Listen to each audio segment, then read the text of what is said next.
আইগটৰ যিটো আমাক হেৰি কৰিবলৈ দিছে প্ৰথম আমি এনেকৈ গ'লোঁ তাৰপিছত আমি যাব লাগিব ইন প্ৰগ্ৰেছত আমি ক্লিক কৰিলোঁ অলৰেডি মই চাৰ্টিফিকেট পাই থৈছোঁ BNSৰ ইন প্ৰগ্ৰেছত আমি ক্লিক কৰিলোঁ ইন প্ৰগ্ৰেছত ক্লিক কৰাৰ পাছত অলৰেডি মই BNSৰ কৰিলোঁ এতিয়া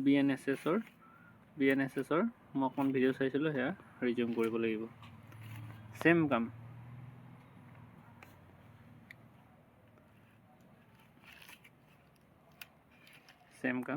তাৰপিছত মই এটা ৰিজিউম কৰি দিলোঁ ৰিজিউম কৰি দিয়াৰ পাছত চাব লাগিব BNSৰ ইয়াৰ কিছুমান ভিডিঅ' আহিব ইয়াৰ কিছুমান ভিডিঅ' আহিব তাৰপিছত আকৌ এয়া চাব লাগিব মই ক্লিক কৰি দিয়াৰ লগে লগে এনেকৈ ভিডিঅ' আহি যাব ভিডিঅ' আহি যোৱাৰ লগে লগে এইখিনি আমি ভিডিঅ' চাব লাগিব মানে আমাক ইয়াত অকণমান ডিছকাশ্যন কিবা অলপ এনেকৈ শিকিবলৈ কাৰণে আমাক দিয়ে ভিডিঅ' আহিব সেইখিনি ভিডিঅ' গোটেইখিনি চাই নেক্সট অপশ্যন আহিব আকৌ নেক্সট অপশ্যন এনেকৈ ক্লিক কৰি আমি এনেকৈ চাই যাব লাগিব তেনেকৈ মই এটা আপোনাক এক্সাম্পল হিচাপে দেখুৱাই দিছোঁ নেট অলপ শ্ল'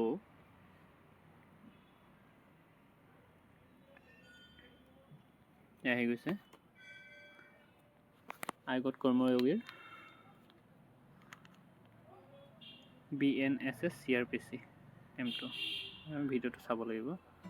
ভিডিঅ' চোৱাৰ লগে লগে Welcome to module to Bharatiya Nagrik Suraksha Sanhita and CRPC. Click start to begin. আমি ইয়াত ষ্টাৰ্টটো দিবলৈ কৈছোঁ ষ্টাৰ্টটো আমি ক্লিক কৰিব লাগিব আপোনালোকে এনেকৈ ক্লিক কৰি ল'ব Hi everyone, I am Priya. এনেকৈ I will take you ভিডিঅ'কেইটা এনেকৈ চাব লাগিব deletions and additions in the provisions and list the changes in proceedings under Bharatiya Nagrik Suraksha Sanhita. এতিয়া আপুনি ইয়াত এনেকৈ দিছে যে আপোনাৰ নেক্সট পেজ ইয়াত ক্লিক কৰি দিব নেক্সটত এনেকৈ আপুনি চাই In order to decolonize and modernize the efficiency of police administration, PC was first introduced in 1880. Short কৰিবলৈ কাৰণে তাৰপিছত আকৌ সেইটো চোৱাৰ পিছত আপুনি BNSS আৰু CRPC ইয়াত আমি 2 মিনিট হেৰি কৰা আছিলে সেয়া চাবলৈ দিছে তেনেকৈ চাব লাগিব গোটেইখিনি চাই তাৰপিছত এই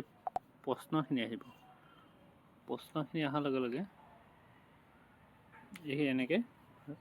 ষ্টাৰ্ট এছাইনমেণ্ট কৰিব লাগিব ষ্টাৰ্ট এছাইনমেণ্টত আপোনাৰ 10টা প্ৰশ্ন 10 মিনিট সময় ইয়াত কমপ্লিট কৰাৰ পাছত আপুনি এনেকৈ গুচি যাব ক্ৰছ বেক অপশ্যনটোত গুচি যাব আকৌ এবাৰ এনেকৈ বেক অপশ্যনটোত গুচি যাব তাৰপিছত ইয়াৰ আপোনাৰ ইন প্ৰগ্ৰেছত আপোনাৰ এইটো আছে আকৌ আপুনি হোম পেজলৈ গুচি যাব হোম পেজলৈ গৈ আপোনাৰ চাৰ্টিফিকেটটো আছে যে এই চাৰ্টিফিকেটত আপুনি ক্লিক কৰি যাতে আপোনাৰ